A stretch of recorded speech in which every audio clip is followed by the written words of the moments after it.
I picked up a hitchhiker on a dead-end highway, and by the time I realized what he was, it was already too late to turn back. It was almost midnight when I saw him standing alone on Road 9, thumb out, no car in sight for miles. Something told me not to stop. I stopped anyway. He climbed in, soaked from the rain, and said only one word, "Drive." I laughed nervously and asked where he needed to go. He didn't answer. He just stared straight ahead, water dripping onto my seat, his eyes never blinking once. 10 minutes passed in silence. Then he whispered something that made my blood freeze.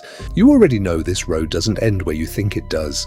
My hands were shaking on the wheel, but I kept driving because something in his voice told me stopping would be worse. I glanced at the GPS and my stomach dropped. The screen was frozen. Same road, same mile marker. For the last 12 minutes, we hadn't moved forward at all. I looked over at him, ready to demand answers, but he was smiling now, still facing forward, water still dripping from his soaked jacket, even though the rain outside had completely stopped 10 minutes ago. "You feel it too?" he said quietly. "The road knows when someone doesn't want to leave." I told him I was pulling over, that this was insane, that he needed to get out right now. He turned his head toward me, slow, unnatural, like his neck wasn't built for that angle, and said, "I already got out 3 years ago, right here." The temperature in the car dropped so fast my breath turned to fog. I looked in the rearview mirror. The back seat, empty seconds ago, now had muddy footprints leading up to the door beside me, the door that was still locked. I slammed on the brakes, but the car kept rolling, smooth, silent, like something else had taken control of the wheel. I screamed at him to get out, but he just sat there, calm, hands folded in his lap, like he'd done this 100 times before. "You won't believe me," he said, "so I'll show you instead." He raised his hand and pointed at the windshield. That's when I saw it, headlights far off, coming toward us on our side of the road, fast, too fast. I yanked the wheel, but nothing happened. The car didn't turn. It didn't even react. The other headlights kept closing in, closer, closer, until I could see the driver's face through the glass. And it was mine, my own face, staring back at me, mouth open in a silent scream, hands frozen on a wheel that wasn't moving either. Then, just before impact, everything went black. When my eyes opened again, the car was parked.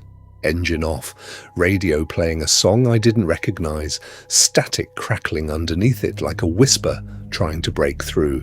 The passenger seat beside me was empty, but the seatbelt was still buckled, pulled tight, like someone was still sitting there, invisible, waiting for me to notice. I sat frozen, staring at that buckled seatbelt, too afraid to touch it. The static under the radio kept crackling, and then, clear as day, a voice came through the speakers. Not a song, a voice, my voice, whispering my own name over and over like it was calling me from somewhere far away.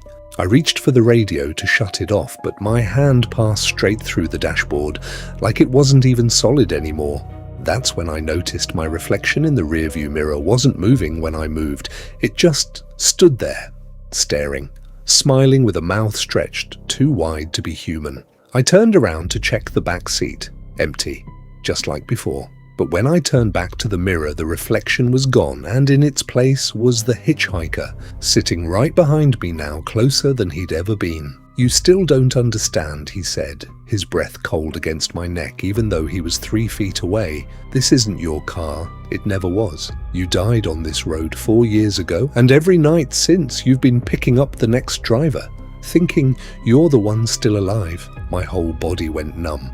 I looked down at my hands on the wheel, and for the first time, I noticed they were pale grey, decayed at the fingertips. The dashboard clock blinked 12 over and over, refusing to move forward.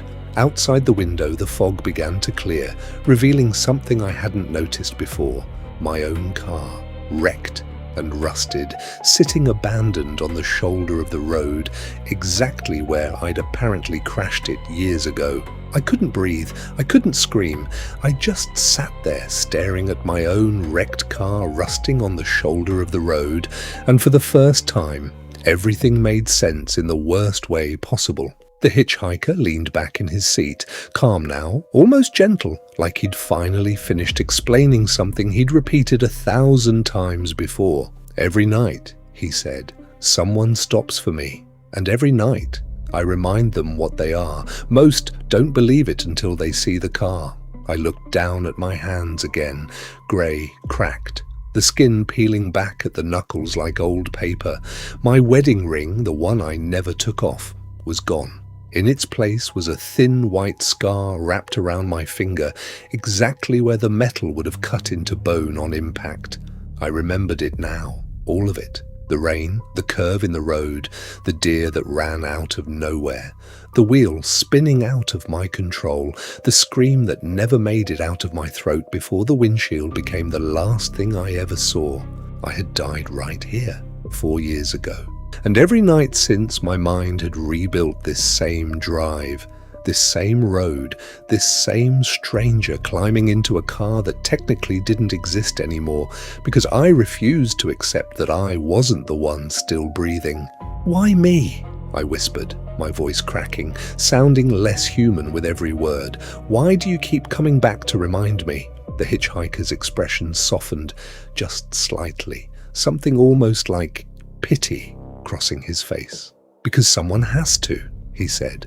"Because if no one reminds the dead what they are, they keep driving forever, picking up the living, dragging them into a loop that was never theirs to share." He reached for the door handle and for the first time it opened, easily, like the car finally allowed it. Cold night air rushed in, carrying the smell of wet asphalt and rust. "Your ride is over," he said, stepping out into the fog. "Let the next one go."